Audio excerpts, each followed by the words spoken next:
Betul. Kebijakan yang baik menurut saya sejak zaman Pak Wahidin ya dengan Pak Mutabar ini adalah dia tidak satu pun memperpanjang yang pensiun.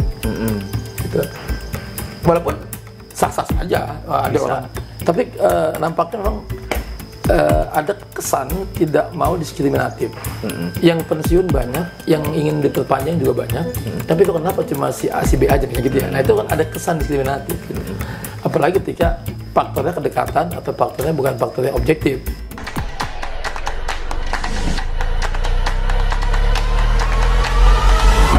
Assalamualaikum warahmatullahi wabarakatuh, Sobat Banten News, kembali lagi di acara podcast Wakil Rakyat bersama DPRD Provinsi Banten. Saya Tebius kali ini akan menjadi host, dan saya tidak sendiri, saya ditemani sosok yang tidak asing, sering warawiri di media. Bisa. Beliau adalah Ketua Komisi 1, Bapak Ahmad Jajil Abdiyah. Selamat datang. Waalaikumsalam warahmatullahi wabarakatuh. Alhamdulillah. Gimana kabarnya, Bang? Baik. Apa deh kesibukannya hari ini? Honorer lah, ngurusin honorer. Umat lagi. Oh ya, perlu dikasih tahu Sobat Banten News, kalau yang belum tahu, komisi saya itu tuh membidangi tenaga kerja pegawai, kepegawaian ya, terutama honorer, ASN, pokoknya ASN di seluruh lingkungan pemerintah Provinsi Banten, Bang ya. Kalau honorer itu ada berapa sih, Bang? Honorer sih yang Sekarang tercatat dalam database di BKD itu 16.670-an lah, 73-an ya. Lumayan banyak. Iya, itu kategorinya banyak tuh. Ada itu terbagi diklasifikasi dua, ada yang di satuan pendidikan, itu sekitar 9.000. Nah itu 9.000-an itu adanya di sekolah-sekolah, di UPT, di unit dinas pendidikan, yang ada yang sebagai guru honorer, ada yang sebagai petugas administrasi dan keuangan TU, ada yang OB, cleaning service, bakti, ada yang jagain sekolah, keamanan, satpam, pamda, ada juga yang bikin kopi gitu ya. Cleaning service ya, OB ya. Itu kan juga bagian dari pegawaian ya, yang bisa dipisahkan dari proses pelayanan pendidikan. Nah, selebihnya sekitar 7.000-an lebih itu ada di KP3B, di Puspem, pemerintahan, kemudian di UPT di dinas teknis. Itu yang sekitar 7.600-an. Iya, lumayan banyak ya dibandingkan dengan jumlah ASN ya, PNS-nya mungkin Bang ya. Tapi sebelum ke pokoknya Bang, saya melihat Abang itu sosok yang apa ya? Lain daripada yang lain, Bang. Latiin aja lo. Terutama Abang ini dewan yang setiap hari nggak lepas tangannya dari buku, Bang. Oh iya bukunya. Nah, tadi aja keluar dari mobil bawa buku, ketemu pasti bawa buku. Biasanya kan bawa handphone atau bawa tas, ini bawa buku gitu, Bang. Atau bawa duit ya. atau buku buat nyelipin duit di sini.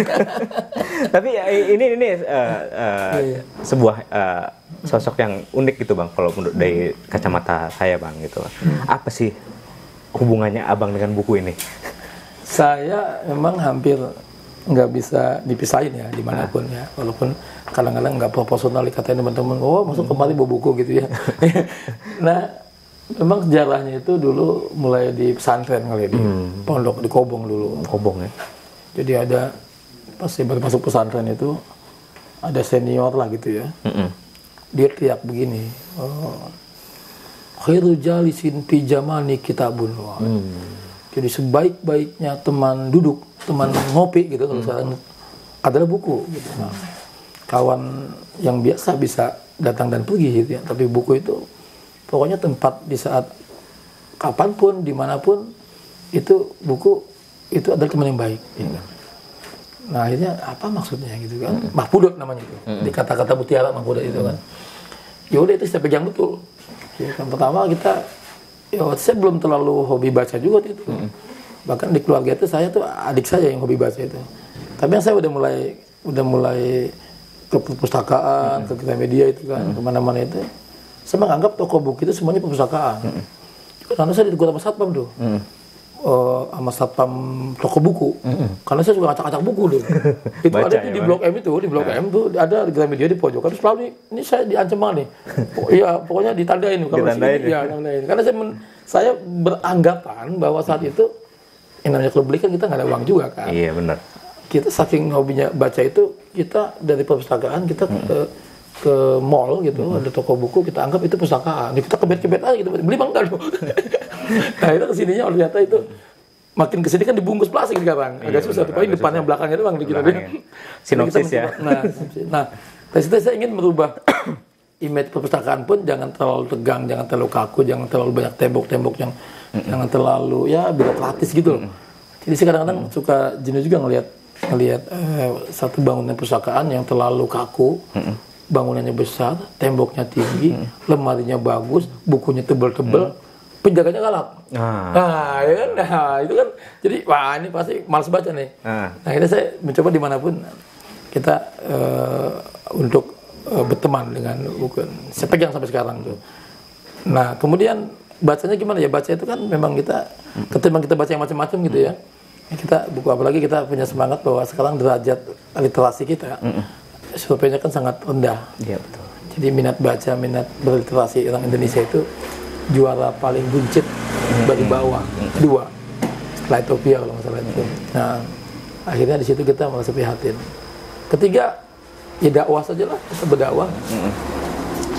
Orang lihat nih, so alim, so akademik, so metodologis, so teoritis, ya. Biarin lah yang penting kita ketimbang bawa macam-macam gitu. Bawa buku kan juga nggak terlalu elitis, juga nggak terlalu pragmatis gitu kan. Buku kan juga apapun yang dibawa itu kan buku yang jelas kesannya bahwa pasti ada ilmu gitu ya. Betul, buku adalah jendela ilmu bang ya. Pasti ada ilmunya nih.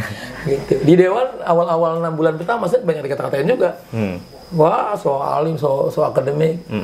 Bawa buku kadang-kadang nggak nyambung, rapat anggaran bukunya buku filsafat yang dibawa, gaji paripurna bukunya buku novel, Machiavelli yang dibawa gitu kan. Ya di luar itu saya nggak ngelihat konteks itu, nggak ngelihat, pokoknya saya bawa apa yang lagi saya tekunin sama saya baca. Itu palingnya itulah. Ya intinya hobi membaca itu kan perlu bang ya. Hobi baca dan tambah hobi bawa buku gitu. Tapi dari hobi membaca dan akhirnya bawa buku kan wajar bang, karena hobi juga kadang kalau kita di perjalanan kan suntuk nih baca buku gitu bang. Betul itu. Terus kalau ngomong koleksi bukunya udah berapa bang? Nggak kehitung sih, kalau buku nggak pernah dihitung, pokoknya ribuan lah.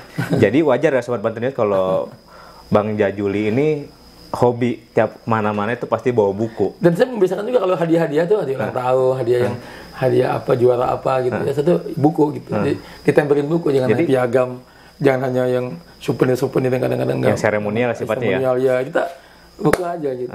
Pernikahan pun kadang-kadang buku kado pernikahan tentang apa gitu ya. Tentang suami istri mungkin. Ini buku gitu. Kalau kondangan nggak ngaplopin, gue ada ngasih buku tuh, mahal buku juga harganya tuh. Buku tentang apa, jadi suka dengan kontennya aja. Yang konteks saya sesuai konteks ya bang ya. Iya, apalagi anak-anak nih, kita anak-anak. Kamu, Bu, anak itu kelas berapa? Oh ya, baca buku nggak? Ya, tapi nih saya kasih uang, tapi ini buku baca ya. Saya nggak ini, tapi dia nanti udah seminggu balikin ya. Jadi saya selalu begitu, anak kecil. Buku-bukunya sesuaikan, buku anak kecil buku sejarah Nabi, sejarah sahabat tentang tokoh-tokoh dunia gitu ya. Itu saya selalu, pokoknya saya memang ada suasana batin saya ketika melihat anak-anak tuh gimana caranya dia mau baca. Benar. Mas bilang, Bu nanti baca nggak gitu ya, ngaji ya, baca ya. Dia menanamkan minat baca. Kita mulai dari situ.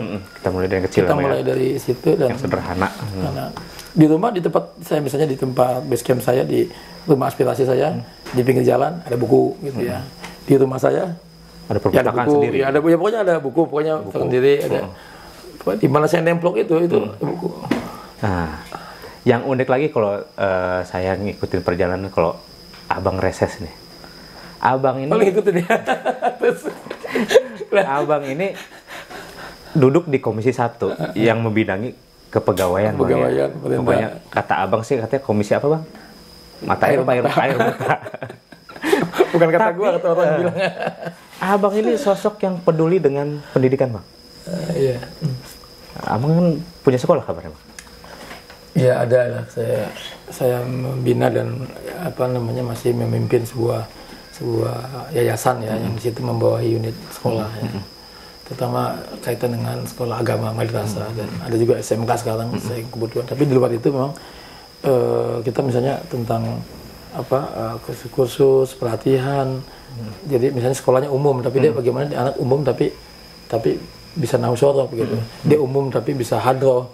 Dia umum tapi bisa ceramah gitu. Tetap agama Bang. Ada biar balance Bang ya. Iya, walaupun dia IT, multimedia, akuntansi, perkantoran, sekretaris, tapi dia tetap basicnya dia, karena kan naungan yayasan kita kan yayasan Islam gitu ya. Walaupun tidak ada pondok di situ, tidak ada pesantren di situ, karena kan butuh energi dan butuh konsentrasi yang khusus kalau ada pesantrennya.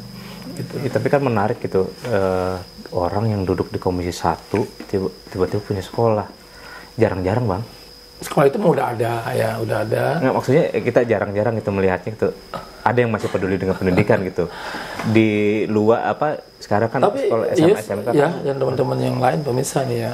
Karena pendidikan itu kan sebenarnya jangan dipahami sebagai sebuah proses ritual simbolis yang di situ ada anak siswi, ada guru, ada meja, ada buku, ada papan whiteboard, papan tulis. Kan tidak hanya itu sebenarnya. Betul. Jadi pendidikan sebagai sebuah proses pengajaran, ada transfer ilmu, ada keteladanan, ada akhlak, ada perilaku, ada moralitas. Itu sebenarnya harus ditumbuhkan. Kan sekarang kan yang saya sedang gelorakan ke teman-teman sebagian ini adalah kalau ada anak yang nggak hobi pakai sepatu, nggak hobi pakai seragam, nggak hobi megang tas gendol ke sekolah, nggak hobi apel pagi, dipaksa sama ibunya sama orang tuanya apapun nggak mau, jangan dipaksa, berarti nggak cocok nih anak nih. Tapi itu anak bukan berarti nggak sekolah, bukan berarti tidak akan mendapatkan pendidikan, tetap mesti dapat ini anak. Nah sekarang ada banyak alternatif, ada sekolah informal dan non formal, ada PAUD, ada PKBM, ada homeschooling, ya kan ada sekolah-sekolah yang nggak pernah masuk kelas, ada yang seminggu sekali, ada yang, tapi tetap ujungnya nanti dia akan disetarakan, akan ikut ujian dan dia punya sertifikat, punya ijazah kan gitu. Apakah itu paket A, apakah itu paket B, apakah itu paket C. Jadi jangan gengsi orang tua, anaknya ikut paket A, paket B, paket C. Paket A untuk jenjang SD, paket B untuk SMP, paket C untuk SMA. UI aja, UI, YUS, dan semuanya nih, misalnya yang belum begitu memahami tentang situasi kita hari ini, bahwa UI aja, Universitas Indonesia, itu menerima mahasiswa dari jalur paket C. Nah kalau ada fakultas atau jurusan atau universitas yang menolak lulusan paket C, apa merasa lebih hebat dari UI dia? Ya kan? Nah, jadi artinya jangan ada kan orang yang olahraga, setiap hari olahraga, jadi atlet prestasi kan. Tapi dia kan nggak sekolah tiap hari, karena kan setiap hari makan raket badminton kayak anak saya tuh, dia kan nggak sekolah suling kan, tapi ikut ujian sepak bola apa kan lebih prestasi di sini. Karena ini kan jalur prestasi juga. Jadi akhirnya akademiknya kan agak kurang begitu menonjol. Dia kan harus punya ijazah. Iya. Nah itu kan dia homeschooling, boleh ikut ijazah. Atau orang yang hobinya di pesantren baca kitab kuning, jago kitab kuning. Kan dia nggak sekolah yang tiap hari itu. Yang formal ya. Formal, maka dia kan nanti ikut ujian paket C, dia punya ijazah. Atau anak-anak yang biasa pidato, biasa public speaking, biasa di alam, biasa ini. Tapi dia nggak sekolah formal. Ya kan? Tapi dia harus punya ijazah formal ke depannya. Karena tantangan kita hari ini kan itu. Nah itu mesti diperlakukan sama, jangan dipaksa. Karena banyak orang tua yang ngadu ke saya, Pak anak saya ini mau supaya sekolah, ya akhirnya tetap jadi anak yang malas, jadi anak yang badung, jadi anak yang nggak pernah fokus ngikutin pelajaran. Itu ada jalurnya. Makanya saya agak menarik sedikit konsep pendidikan itu lebih luas. Pendidikan ini adalah ya dia investasi. Karena nikmatnya pendidikan, buahnya pendidikan itu bukan saat hari ini, ya kan? Tapi saat nanti, ya kan, bahwa kita menanamkan apa yang kita membaca juga hasilnya nanti, mata kuliah, mata pelajaran yang diterima itu hasilnya nanti, ya kan, perilaku keteladanan hasilnya juga nanti. Tidak harus instan. Kok anak gua sekolah mulu, belajar mulu, masih badung banget, masih geblek aja gitu ya. Itu juga problem buat kita hari ini. Soal pendidikan ya, pendidikan. Nah, Sobat Patrius, tadi kan kita udah mengenal nih sosok agak lebih dalam. Biasanya kan luarnya aja yang santai-santai, ini udah agak dalam dikit, udah buku, megang yayasan pendidikan juga. Nah, sekarang kita balik lagi Bang, ke kerja-kerja Komisi 1 Bang. Sebelum ke Komisi 1-nya saya mau bertanya nih, Bang, ini kan masa transisi Bang ya. Pemprov Banten ini masa transisi dipimpin oleh PJ. Mau 2 periode. Serius nih. Iya, udah serius. Serius tapi santai ya. Iya. Serius tapi santai. Ya. Sambil ngopi Bang, nggak apa-apa. Iya. Santai. Gitu. Dari kacamata Abang nih, di tahun ini lah, apa sih di masa kepemimpinan apa sih progres Pemprov Banten nih selama 1 tahun nih? Dia disebut transisi, dia sebut PJ karena kan di masa transisi. Situasi ini disebut transisi karena memang ada jeda kepemimpinan melalui mekanisme pemilu dan pilkada yang dulu dilegitimasi melalui pemilihan gubernur 2017 Wahidin Andika, kemudian selesai di Juni 2022 dulu. Maka mau tidak mau kita ngikutin regulasi sistemnya bahwa ada konsep pilkada serentak. Maka di beberapa daerah termasuk Banten 2 tahun ini jeda waktu kosong, maka ada PJ. Nah kebetulan se-Indonesia PJ yang diambil dari Sekda itu kan hanya Banten, ya kan. Terus sebelumnya dulu ada satu itu, tapi untuk yang sekarang itu nggak ada. Semuanya dari eselon 1 yang ada di kementerian macam-macam lah, ya. ASN jarang sekali yang diambil jadi. Nah yang kebetulan sekarang kan sudah menjabat periode yang kedua untuk PJ. Nah dari situ maka konsepnya berubah, konsep RPJMD yang dulu melalui pokok-pokok pikiran gubernur wakil gubernur itu yang diinsert ke dalam RPJMD, visi misi lalu diinsert ke draft RPJMD yang ada di Bapeda yang dibuat secara teknokratik akademik yang ada di Bapeda dipadukan dengan konsep yang secara politis kan membawa. Nah itu selesai 5 tahun. Nah kemudian di RPJ ini ada RPD namanya rencana. Pokoknya tidak itu ada bukan RPJMD, ya kan? RPD Bang. Ya, RPD namanya. Nah itu punya standar sendiri, punya ukuran-ukuran kinerja sendiri, indikator sendiri. Nah di situ kita juga mengukur, ya kita sesuai dengan tupoksi kita. AKD yang ada di lembaga legislatif itu kan ada 5 komisi, ditambah Banggar, Bapemperda dan Banmus ya, dan Badan Kehormatan. Nah saya terutama dalam ruang lingkup itu melekat fungsi dewannya adalah 1 legislasi, 2 controlling, pengawasan, 3 budgeting. Kan? Nah, legislasi misalnya, walaupun udah nggak tren sekarang tentang bahwa ukuran suksesnya dewan itu, baik tidaknya dewan itu diukur dari produk yang dihasilkan, itu udah nggak tren sebenarnya, udah bukan lagi ukuran, karena banyak juga hanya melahirkan perda, tapi tidak diamalkan, tidak diimplementasikan itu ya, nggak jelas turunannya tuh, pergubnya nggak ada, kita hanya, ayo bikin perda gitu. Kita abaikan itu. Tapi saya dorong dengan teman-teman kita ke arah evaluasi pelaksanaan implementasi perda yang udah ada. Sejauh mana kita ukur. Nah, ternyata emang ada banyak yang mandek. Nah, kemandegan ini kan juga penilaian kinerja. Artinya bahwa ada banyak regulasi yang melalui perda itu turunannya pergub-pergubnya itu tidak ada, belum ada pergubnya. Belum ada pedoman teknisnya. Itu kan kita mulai dari kerangka itu dulu. Karena pijakan kita beraksi, kita berkegiatan, berprogram di lapangan dengan berbagai anggaran itu kan mulainya dari situ, dari regulasi kan, dari pedoman, kan dari perda. Soal apa kita? Apakah soal anggaran, apakah soal pendidikan, apakah kesehatan, apakah ekonomi, apakah investasi, apakah soal masyarakat itu kan juga ada perdanya masing-masing kan, turunannya kan perda. Nah maka kita selalu mendorong agar turunan dari perda itu harus cepat gitu ya, direspon dalam bentuk pergub dan pedoman teknis lainnya. Jadi ada panduan teknis. Itu yang belum optimal. Nah kemudian kedua fungsi legislasi ya, fungsi pengawasan. Nah kita memang secara teknis tusinya itu kan melalui komisi. Saya komisi 1. Itu kan pemerintahan, kepegawaian, gitu, aparatur, SDM manusianya itu yang dilatih.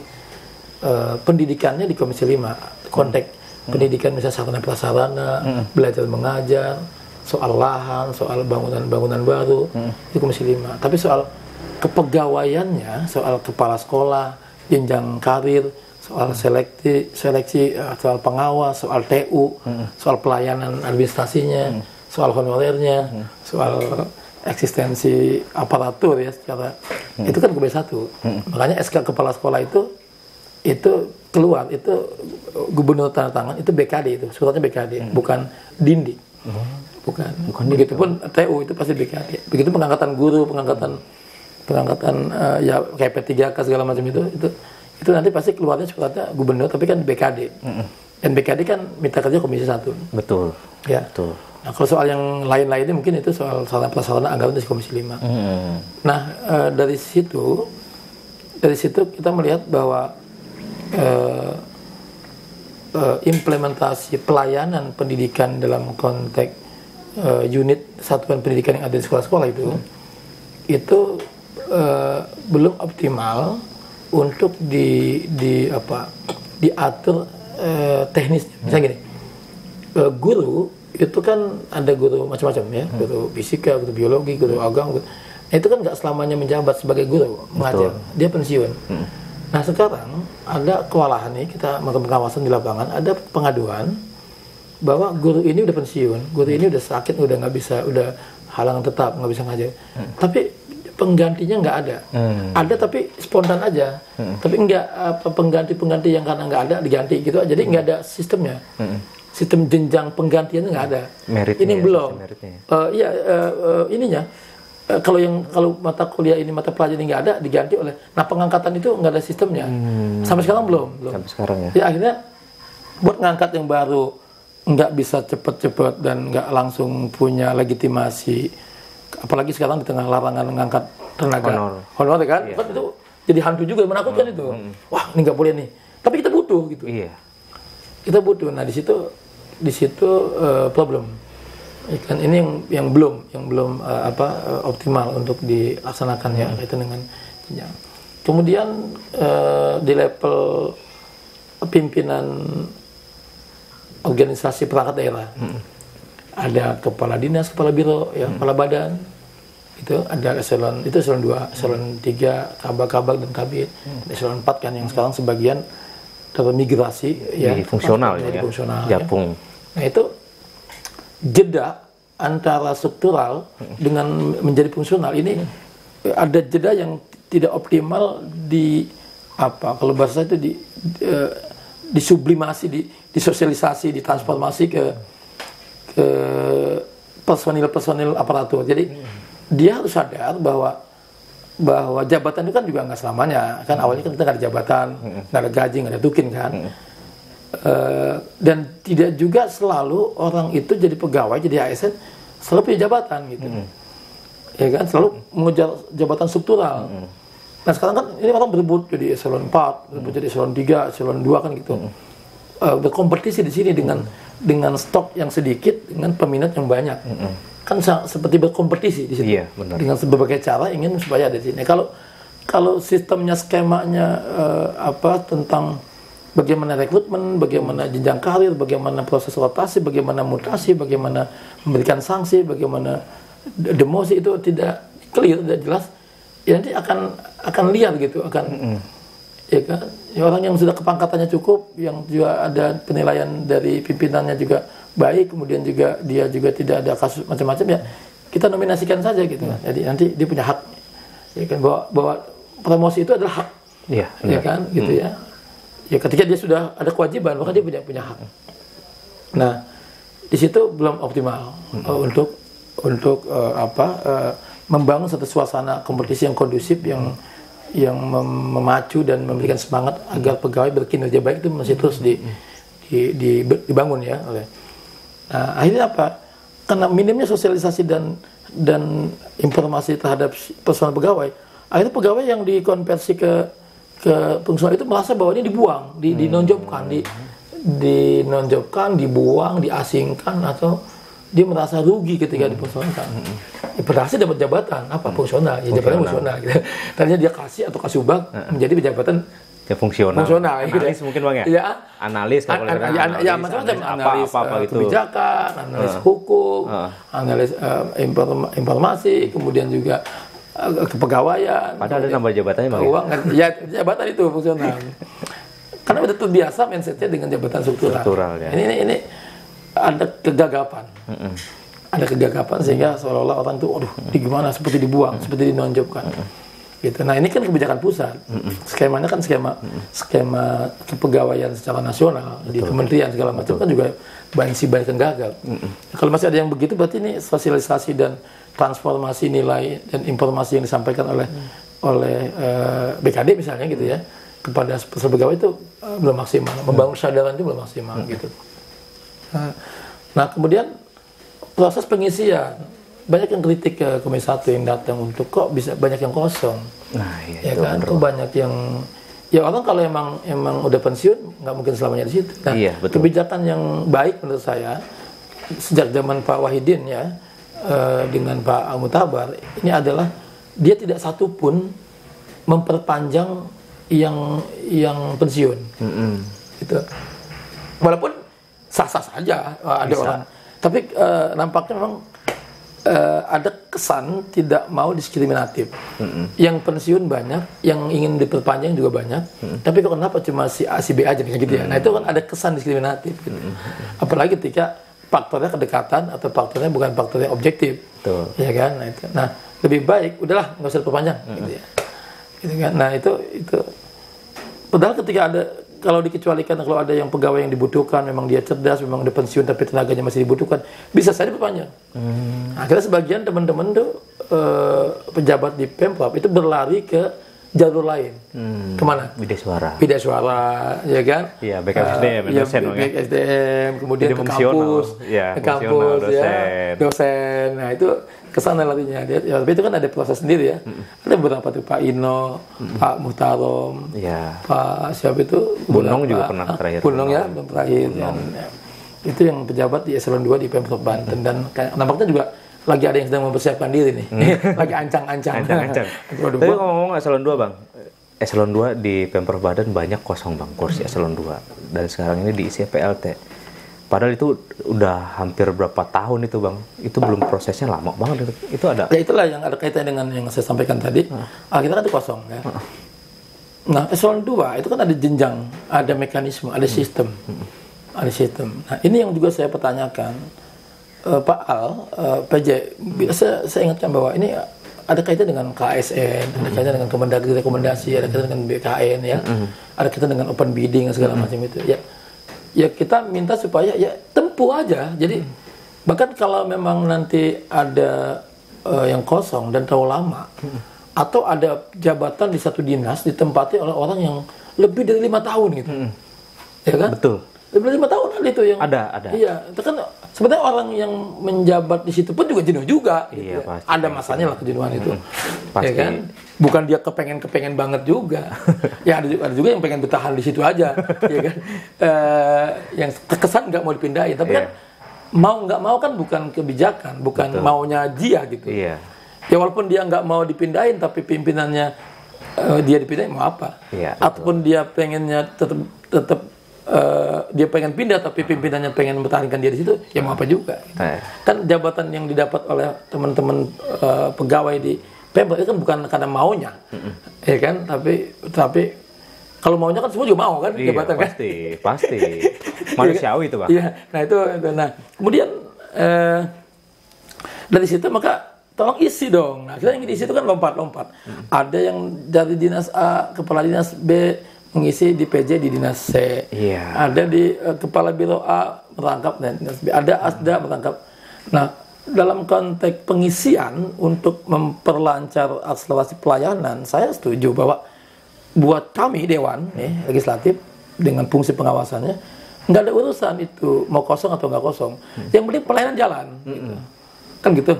Tapi kalau kosongnya juga kelamaan, PC kelamaan. Nah ini kita ingin tanyakan mengganggu sistem di dalam gitu.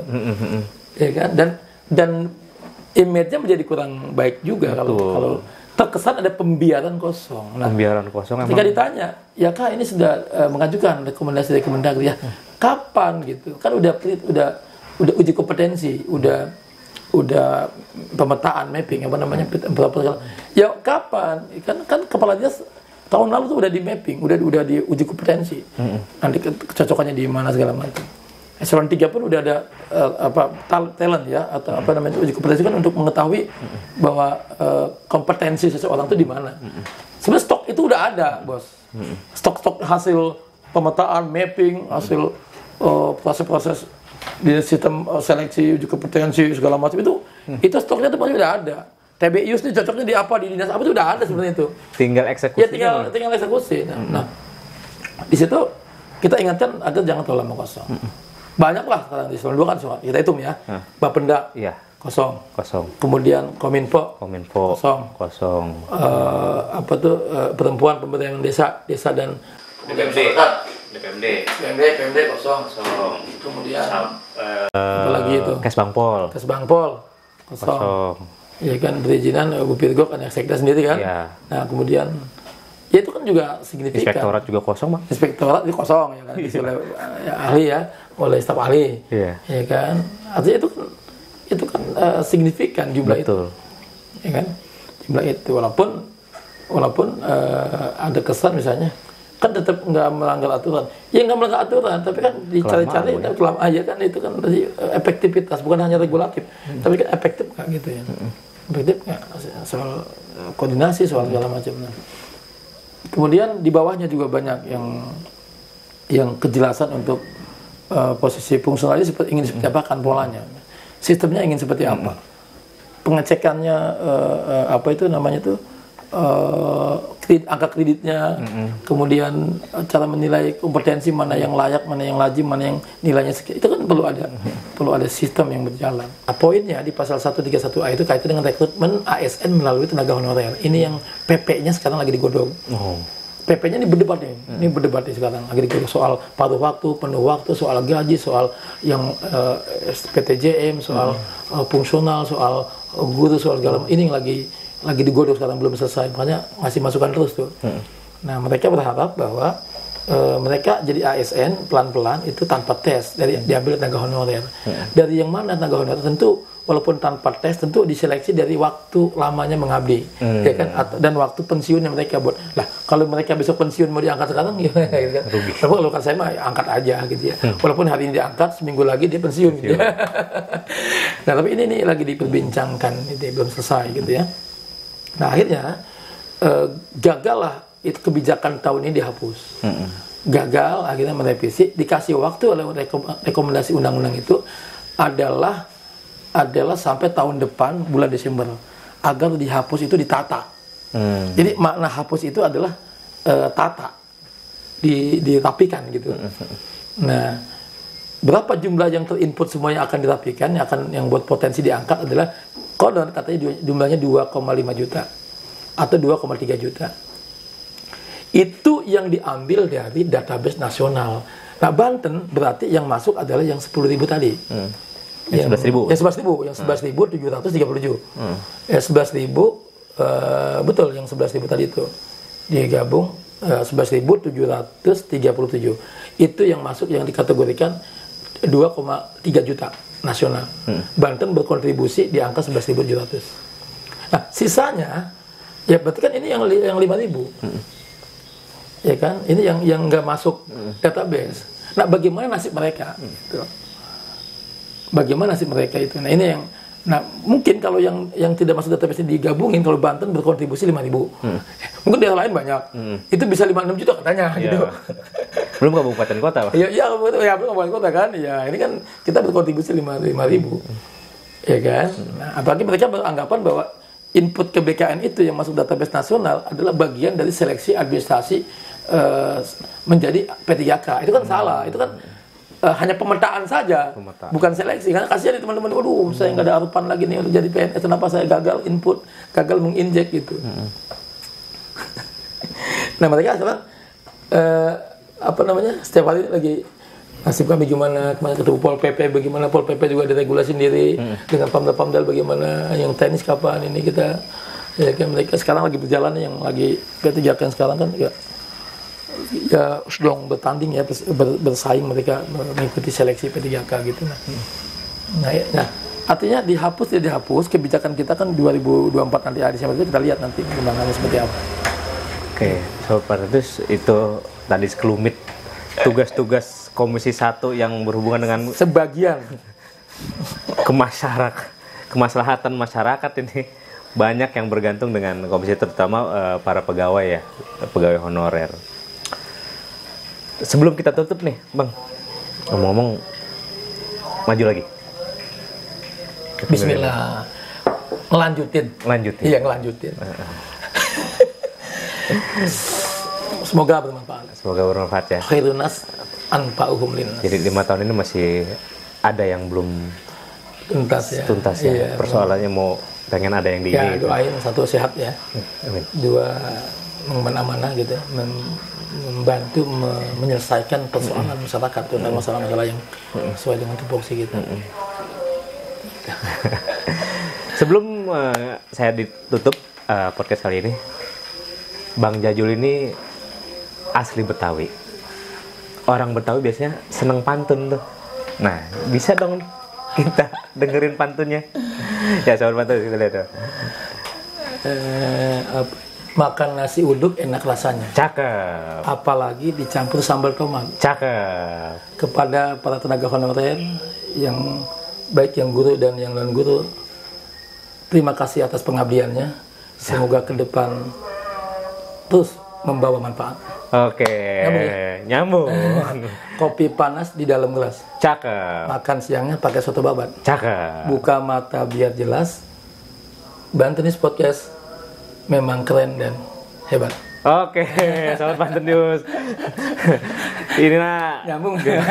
Di penghujung acara, saya semoga podcast ini bermanfaat dan bisa menambah ilmu sobat-sobat Pantun News di rumah.